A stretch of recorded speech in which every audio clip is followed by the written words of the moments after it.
नमस्कार झांसी, आवाज नहीं आ रहा है।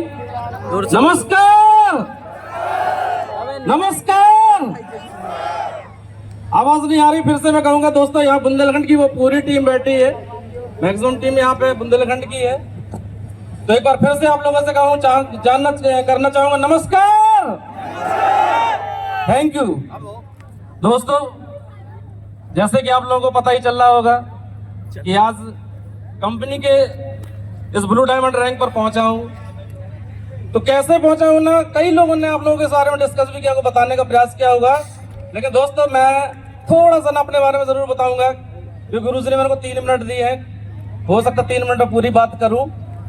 तो यहाँ तक आया कैसे, इसके बारे में थोड़ा सा गहराई से पीछे लेके चलता हूँ आपको। कि दोस्तों, अगर मैं अपने बारे में बात करूं, नाम महेश रेकवार है, आलाउद्दीन की नगरी महोबा, जो कि छोटा सा एक गांव है लेकिन फेमस शहर है। वहां से मेरा निवास जन्म स्थान है, और एक मिडिल क्लास फैमिली है मेरा जन्म हुआ। फैमिली ऐसी कि जहां सिर्फ दाल रोटी जीवन कट रही थी, जीवन सिर्फ चल रहा था नॉर्मली लोग जैसे एक आम आदमी जिंदगी अपनी काटता है। और सबसे बड़ी बात कहने को ये कि आज जो सबसे मजबूत व्यवस्था है गवर्नमेंट की, वो व्यवस्था मेरे घर में 3 पीढ़ी से विराजमान है। कौन सी? नौकरी, जिसके सभी लोग कसीबूत है। नौकरी की बात करी जाए तो मेरे खानदान में 3 पीढ़ी से नौकरी करने वाले लोग हैं। मेरे दादा दादी नौकरी करते थे, दादा रेलवे में, दादी स्कूल में, पापा लोको पायलट, बड़े पापा भी लोग रेलवे में, बड़े भैया रेलवे में। यहाँ तक कि अगर बात करूं तीसरी जनरेशन के लोग, मेरा छोटा भाई यहीं बैठा है, बहू बैठी है, दोनों रेलवे में नौकरी कर रहे हैं और यहीं झांसी में कर रहे हैं। लेकिन स्थिति और परिस्थिति देखो कि 3 पीढ़ी के लोग नौकरी कर करके थक गए, लेकिन स्थिति में जीवन में कोई भी बदलाव, कोई भी परिवर्तन आज तक नहीं आया। दादा दादी जिस घर में रह रहे थे, उसी घर में मेरे मम्मी पापा ने जीवन काटा, उसी घर में मैंने काटा, और उसी घर में आश्चर्य की बात देखो, अभी थोड़ी देर पहले मेरी वाइफ कह के गई है कि 26 साल हो गए शादी को। आज से पीछे की 5 साल की बात करी जाए तो उसी में 20 साल मैं काट के आया हूं, इसमें कोई दो राय नहीं है। 20 साल मैंने उस घर में काटा है, घर में नहीं दोस्तों, अगर सही बात करी जाए तो एक कमरे में जिंदगी कटी है, जहां जरूरतों की सिर्फ जरूरतें पूरी हो रही थी, चाहतों की कहीं भी बात नहीं हो रही थी। चाहता तो मैं भी नौकरी की तरफ प्रयास करता था, भगवान की कृपा से और घर वालों के आशीर्वाद से इतना तो पढ़ा लिखा था कि कहीं भी जॉब मिल जाती।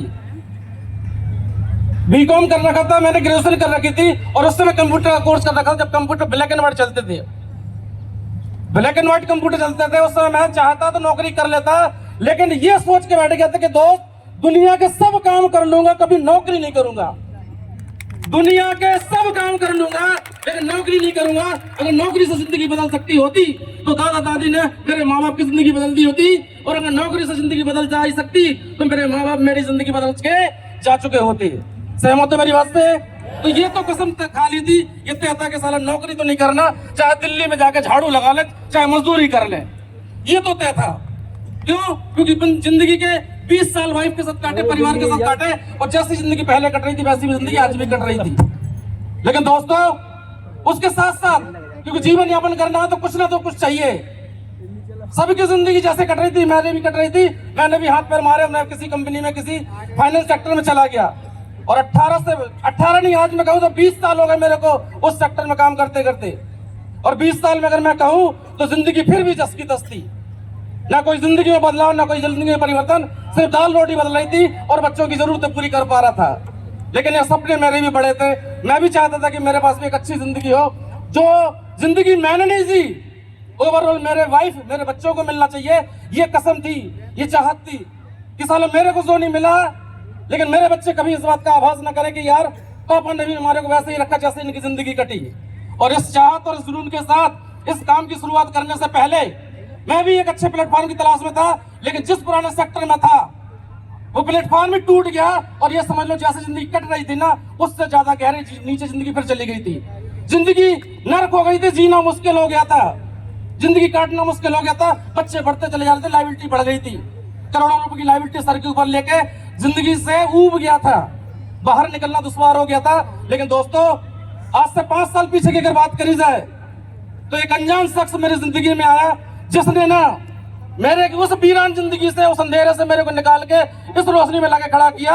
मैं चाहूंगा इस व्यक्ति के लिए जोरदार तालियां, मेरे गुरु, मेरे मेंटर B.S. भंडारी सर के लिए, क्योंकि उन्होंने मेरे को यहाँ तक लाके खड़ा किया।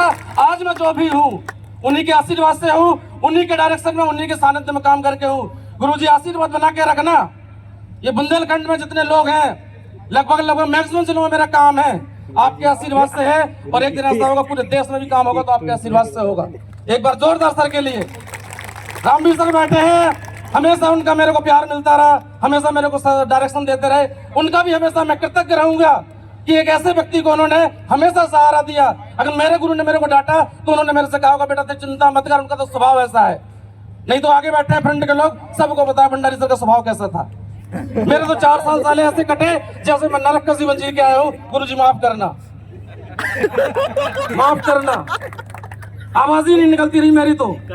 लेकिन पीछे से सर ने मेरे से कहा तू चिंता मत कर, मैं तो हूँ तेरे साथ। तो गुरुजी आपका भी बहुत बहुत धन्यवाद। एक बार रामवीर सर के लिए जोरदार तालियां, क्योंकि इनका अगर ये नहीं होते तो ये तो मेरे मार के फेंक देते जाने का हाथ। सही कह रहा हूँ। इन्होंने इनसे कहा ना चिंता मत कर तू यार, एक मजबूत बंदा आया तेरे साथ, थोड़ा संभाल के रख उसको। और गुरुजी ने संभाल के आते को ब्लू डायमंड बना के तैयार किया। और गुरुजी भरोसा रखना मेरे ऊपर, कुछ भी हो जाए। मैं हमेशा सर से कह रहा हूँ कि मुझे नहीं पता मैं क्या कर पाऊंगा, मुझे नहीं पता कि आने वाली जिंदगी कैसी होगी, लेकिन ये तो तय है कि महेश ने अगर 5 साल में ब्लू डायमंड बन सकता है ना, तो मैं 5 साल में आने वाले समय में ब्लू डायमंड की ढेर लगा सकता हूँ। और एक बात मैंने बोल रखी है कि आने वाले 10 साल में ये होगा नहीं होगा मुझे नहीं पता, लेकिन कसम है साला कि 5-10 साल में यहाँ से 100 डायमंड गुरुजी बना के दूंगा, आपके चरणों में भेंट करके दूंगा। होगा नहीं होगा मुझे नहीं पता, लेकिन उसके परिणाम देखने लगे हैं। आज 5 साल में मैं यहाँ तक नहीं पहुंचा हूँ, 3 डायमंड बैठे हैं 2 प्रोसेस में। इसी साल 2 डायमंड और बनकर तैयार हुए गुरुजी। और ये 5 डायमंड जिस दिन फैलेंगे ना तो 50 कब होंगे मेरे को नहीं पता। बस आपका आशीर्वाद चाहिए। ये जो सब हो पाया है इस सिस्टम की वजह से, गुरुजी के आशीर्वाद से, इनके डायरेक्शन से, और सब कुछ आज मिला। आज यहाँ तक अगर आते आते बात करी जाए तो वो जो कट रही थी जिंदगी, जिस जिंदगी वीरान हो गई थी, सड़ गई थी, जहां ना घुट घुट के जी रहे थे, आज आपको भरोसा दिलाता हूं कि इस जिंदगी में आज जो 5 साल गुजरे हैं, आज भगवान की कृपा से इस लेवल तक आते आते मेरे सारे कष्ट दूर है, मेरे सारे गड्ढे भर गए गुरुजी। और यहाँ मेरा परिवार बैठा है, मेरी माँ बैठी है, भाई बैठी है, बच्चे बैठे हैं। चिंता मत करना, अब शुरुआत हो गई। बोलना एक चीज, एक छोटी सी चीज नहीं, बड़ी सी चीज बोलना, पलक झपकते आवाज निकलते पूरी होगी। ये भरोसा रखना, ये भरोसा रखना।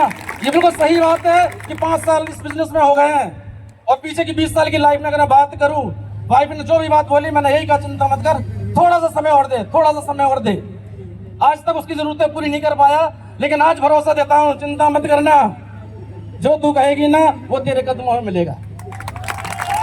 चिंता मत करना, अब तो सारी जिंदगी जीने का मौका आने वाला है, मौका मिला है तो करके दिखाएंगे। आने वाली पीढ़ी मिसाल देगी हमारे खानदान की, हमारी मेरे महेश रखवार की। तो थैंक यू गुरुजी, बहुत बहुत धन्यवाद। बस अपना आशीर्वाद बनाए रखना दोस्तों। यहाँ तक की आते आते अगर मैं अपनी सक्सेस जर्नी की बात करूं तो इस बिजनेस से लगभग 5 साल में 1.25 लाख लोगों का नेटवर्क बना के तैयार किया। पूरे मैक्सिमम बुंदेलखंड के सारे जिलों में काम है मेरा। और अगर इनकम अचीवमेंट की बात करूं तो इस बिजनेस से लगभग इंडिया के ऑलमोस्ट सारे हिल स्टेशन जिनको आप अच्छा समझते हो, गोवा, शिमला, मनाली, जोधपुर, जैसलमेर, जो भी अच्छे स्टेशन है, इन सब पे कई बार, सही बात तो बताऊं, पिछले 1.5 साल से 2 साल से तो मैं इंडिया के टूर पे ही नहीं जा रहा हूं। मेरा बेटा या मेरे परिवार के लोग चले जाते हैं। अगर मैं फॉरेन कंट्री की बात करूं तो आज वर्ल्ड के 7 देशों को मैंने अचीव किया है, चाहे वो गोवा हो, थाईलैंड हो, मनाली हो, वो मालदीव हो, दुबई हो, आबू धाबी हो, श्रीलंका हो, और अभी मेरे को कंपनी की तरफ से सिंगापुर ट्रिप मिला है। तो ये 7 देशों की मेरी अचीवमेंट है। अगर मैं टोटल अचीवमेंट की बात करूं तो आज लगभग मेरे अकाउंट में टोटल इनकम 1.5 करोड़ रुपए प्लस होती है सर। तो ये बहुत बड़ी बात है, और बहुत बहुत धन्यवाद गुरुजी। आपको भरोसा दिलाता हूं कि आने वाले साल के अंदर 2 डायमंड और आपके चरणों में दूंगा। बहुत बहुत धन्यवाद गुरुजी, थैंक यू।